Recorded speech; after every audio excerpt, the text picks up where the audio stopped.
Olá, meus irmãos e amigos, graça e paz.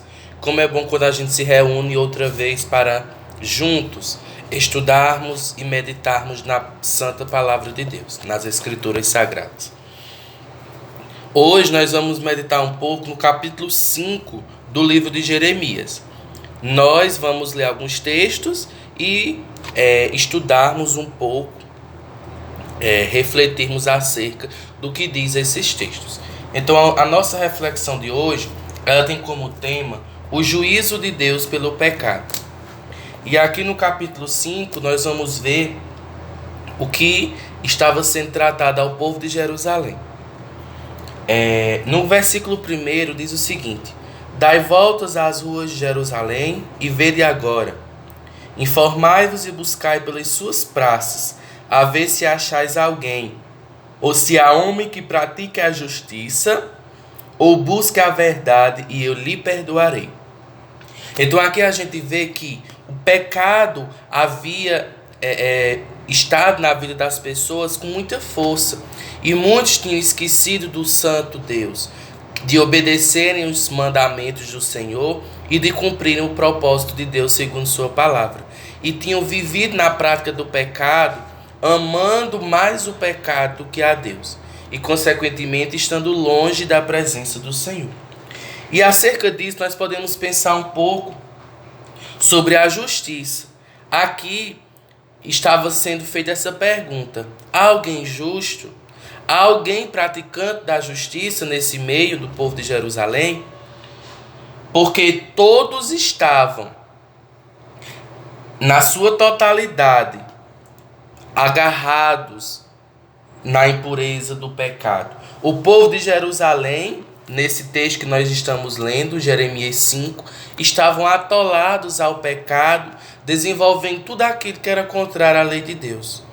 Por isso que estava sendo feita essa pergunta: há alguém justo em Jerusalém? E hoje nós somos desafiados a olhar para cada um de nós e ver, será que estamos praticando atos de justiça? Porque justos nós não somos, como diz a palavra de Deus, não há um justo sequer. Nós, pelo sangue de Cristo e arrependimento dos pecados, somos considerados justificados através de Jesus Cristo, mas justos não.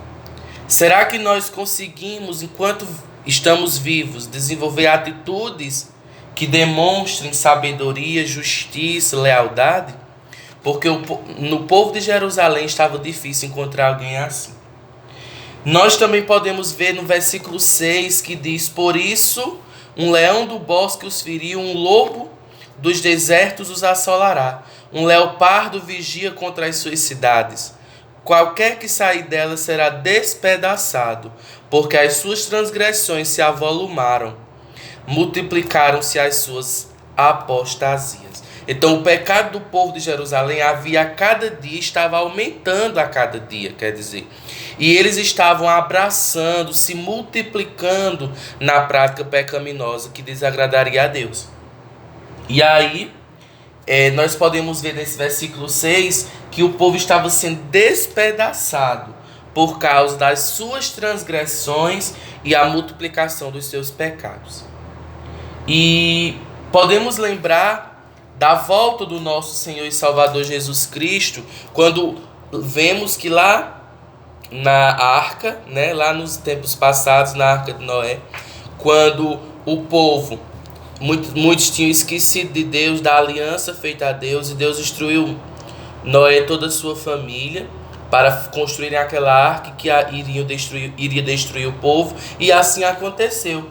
E nos nossos dias de hoje, todos precisamos estar vigiando, alerta, porque Jesus voltará para buscar o seu povo remido, transformado dos seus pecados. Em Mateus capítulo 24, no versículo 12, olha o que nós encontramos: E por se multiplicar a iniquidade, o amor de muitos se esfriará. Então, hoje nós estamos vendo muitos acontecimentos, guerras, terremotos, tempestades, muitas e muitas outras coisas, e o amor de muitos tem se esfriado.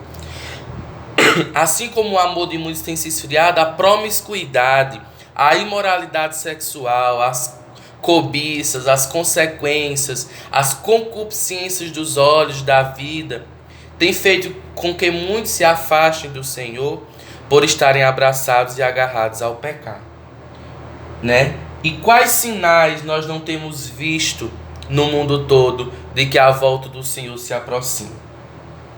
Não é verdade? E no versículo 7 diz o seguinte: como vendo isto te perdoaria? Teus filhos me deixam a mim e juram pelos que não são deuses.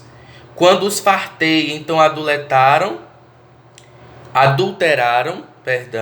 e em casa de meretrizes se ajuntaram em bandos. Então muitos chegaram ao ponto no Velho Testamento de se prostrarem a outros deuses e cultuarem a Deus, entre aspas, em casas de promiscuidade, em casas de prostituição. E que isso é algo abominável a Deus. E nós temos visto aqui que o pecado estava se alastrando entre os habitantes de Jerusalém. O adultério espiritual, né? Porque as pessoas, quando adoravam e adoram a deuses estranhos, a deuses feitos por mãos humanas, estão idolatrando, né? Estão adulterando o próprio Deus, porque Deus é o nosso Deus, o Deus criador dos céus e da terra, é o Deus forte, zeloso, que não admite que haja adoração fora dele. E quando isso acontece, é idolatria, é adultério espiritual. Mas além do adultério espiritual, estava também acontecendo o adultério literal.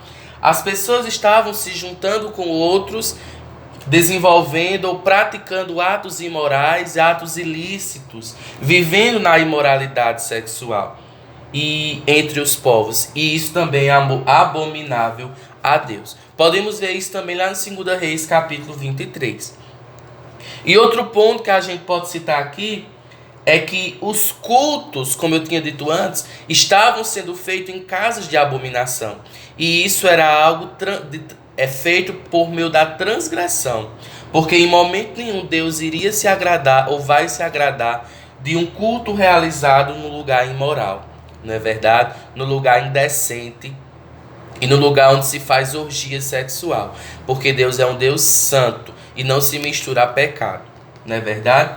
E o versículo 30, a gente pode ver aqui: coisa espantosa e horrenda se andam fazendo na terra.